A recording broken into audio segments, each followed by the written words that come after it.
Imagine moving 1,000 miles away, desperate to escape a stalker who once peered through your window in the dead of night.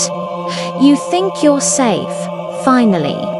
Then, one day, you return home to find your deadbolt locked from asterisk inside asterisk, your empty apartment lock that can only be engaged from within. This isn't fiction.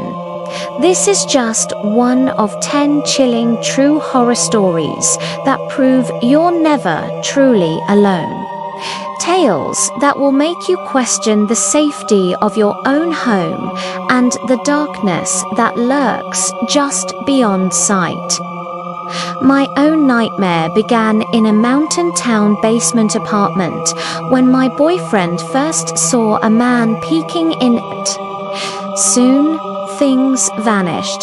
Phantom knocks echoed, and then at 2 a.m., I saw a man's unblinking face pressed against an open window, staring at us. He was crouched on the ground just to watch. Months later, home alone, I heard a closet door creak open, revealing fingers. I fled barefoot into the snow. We moved 1,000 miles away for safety. But the nightmare followed. Last week, a mysterious knock at my new door. Days ago, my deadbolt, which only locks from asterisk inside asterisk, was found engaged. Someone had been inside my new home 1,000 miles away. He had found me at 15, underage and tipsy. I was caught by a cop in Arizona. He followed me home, then walked asterisk inside asterisk my dark house, locking the door. He made small talk, then chillingly asked where my bedroom was, telling me to take him there. Panicked, I led him to my parents' room. My sleepy parents, shocked to see him, intervened. He whispered in my ear, "You lied to me, sweetheart," before reverting to police mode. Before leaving, he pointed to our landline. "That's a nice house phone you have right there." What if my parents hadn't been home? At 6, I met my brother's friend's mum's boyfriend. I instinctively disliked him, despite his seemingly innocent games. I told my parents I didn't like him, and he never returned. Not long after, the friend's mother went missing, later found murdered by that very man.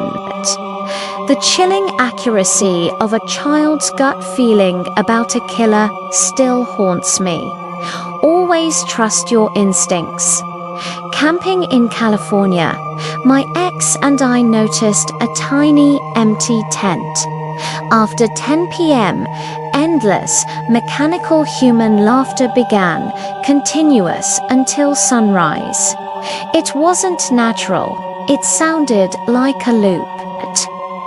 The thought that someone sat in that dark tent, listening to recorded laughter all night, was more terrifying than any natural sound. We fled without ever seeing who or what was inside. My high school boyfriend, Mark, became demanding and abusive.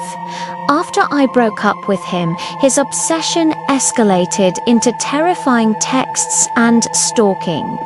I ignored authorities, fearing my conservative mother's reaction. One day, he told my mum our entire relationship, portraying me as the abuser. That night, I woke to an open window and my mum's bedroom door quietly closing.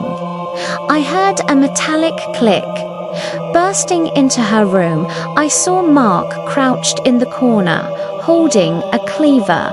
My mum was calmly sitting up, a 10mm pistol aimed directly at him. He was arrested, spared charges only by agreeing to move out of state. Her fearless defense against a true monster remains unforgettable. At 15, high and sneaking out with my boyfriend, we watched a guy with a bike pass our elementary school field. 10 minutes later, he returned, stopping, staring towards us. When he began walking our way, we fled into a pitch-black townhouse path. Thinking we'd lost him, we turned a corner to exit, and there he was, blocking our way. He dropped his bike and charged. We sprinted, blindly turning corners, not daring to look back, escaping into the night. His bike was gone when we returned. A terrifying chase from an unknown predator. After moving to Texas, our backyard became a target. Pills, then unopened bottles thrown over the fence. Our neighbor Kay was mentally unstable. She'd yell at construction workers or at no one. One day, a note from new neighbors revealed Kay tried to enter my backyard while I was home alone. We learned her son died, and she believed he was in our yard, throwing her medication over the fence.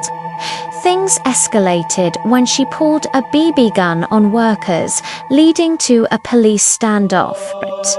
After months in a psychiatric hospital, Kay returned, now stable, a reminder of a community's struggle with mental illness and fear. During quarantine, at 10:30 p.m., 3 men in dirty hazmat suits knocked, claiming to be a county disinfection team. I called my neighbor, who advised asking for a warrant or calling cops. When I returned, they were gone. An hour later, I heard sounds from my patio. Peering out, I saw one in a hazmat suit messing with my back door. I yelled, "The cops are on their way." He fled, 2 others running from the side of my house, all vanishing into the woods. Police found crowbar marks on my dining room window. This wasn't a scam. It was a terrifying home invasion attempt. 10 years ago, 6 of us girls, 17 menos 19, rented a campus house. One night, a police officer saw a man, late 40s, peeking through our windows. He pretended to be a friend, but then described us in horrifying detail, proving he'd been watching. The officer offered him a ride. A name search revealed numerous sexual assault charges. We were horrified, realizing our windows had been unlocked, making us easy targets. His terrifying face, full of malice, still gives me chills. At 8, sightseeing in London, I briefly trailed my parents. A homeless man in a heavy coat picked me up by my coat collar and slammed me onto the pavement. My mum immediately chased him, disarming him with 3 men after he pulled a huge knife. I only recall the pain and excitement of the ambulance. Years later, birthday bumps triggered the memory of his face, how high he lifted me. This man had been a serial killer, attacking other little girls. He didn't count on my fearless mum.